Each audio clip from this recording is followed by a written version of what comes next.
આજે શિક્ષણ જગતનો ઐતિહાસિક દિવસ નોંધાયો છે। વર્ષોથી ચાલી આવેલી માંગણીઓ બાદ જસદણમાં હવે પોતાનું સરકારી આર્ટ્સ અને કોમર્સ કોલેજનું સપનું સાકાર બન્યું છે। જસદણ ખાતે ડીએસવી કે હાઈસ્કૂલમાં સ્થાપિત આ આર્ટ્સ એન્ડ કોમર્સ કોલેજનું રાજ્યના કેબિનેટ મંત્રી કુંવરજી બાવળિયાના હસ્તે ભવ્ય લોકાર્પણ કરવામાં આવ્યું હતું। વર્ષોથી જસદણ અને વિંછિયા પંથકના વિદ્યાર્થીઓ માટે કોલેજની માંગણી કરવામાં આવી રહી હતી। આજે તે માંગણી પૂર્ણ થઈ છે। ગત બજેટ સત્રમાં ગુજરાત સરકારે રાજ્યમાં કુલ 12 આર્ટ્સ અને કોમર્સ કોલેજને મંજૂરી આપી હતી।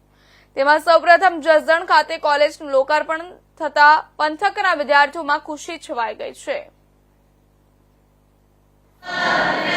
ભૂતકાળમાં જસદણ વિસ્તારને શૈક્ષણિક રીતે પછાત એવો શબ્દ વપરાતો। જ્યારથી આ વિસ્તારના લોકોએ મને ધારાસભ્ય તરીકે ચૂંટીને આજે રાજ્ય સરકારમાં હું બેઠો છું, ત્યારે આ વિસ્તારના કેટલાક લોકોની માંગણી સરકારી વિજ્ઞાન પ્રવાહ આર્ટ્સ અને કોમર્સ કોલેજોની હતી। 2 વર્ષ પહેલાં આ વિસ્તારની અંદર વિજ્ઞાન પ્રવાહની કોલેજ શરૂ કરાવી દીધી છે। આજે કાર્યરત છે। એની જમીનની સંપાદનની કાર્યવાહી પણ પૂર્ણ થઈ છે। આજના દિવસે મેં 2025-26માં આ વિસ્તારનો કોઈ પણ સમાજનો દીકરો કે દીકરી એ શિક્ષણથી વંચિત ન રહે, ઉચ્ચ શિક્ષણથી વંચિત ન રહે, એ માટે આજે અહીંયા જસદણ ખાતેથી આર્ટ્સ અને કોમર્સ કોલેજના શરૂઆત કરાવી છે।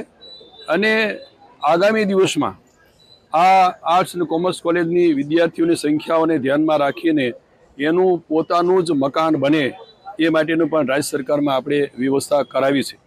આગામી દિવસમાં આ વિસ્તારની અંદર કોઈ પણ સમાજનું બાળક વિજ્ઞાન પ્રવાહમાં અભ્યાસ કરવો હોય, આર્ટ્સમાં, કોમર્સમાં, આઈટીઆઈ કરવું હોય, રમતગમત ક્ષેત્રે અભ્યાસ કરવો હોય, તો પણ એની તમામ પ્રકારની સુવિધા આ જસદણ વિસ્તાર માટે અમે શિક્ષણ ક્ષેત્રમાં કરી આપી છે।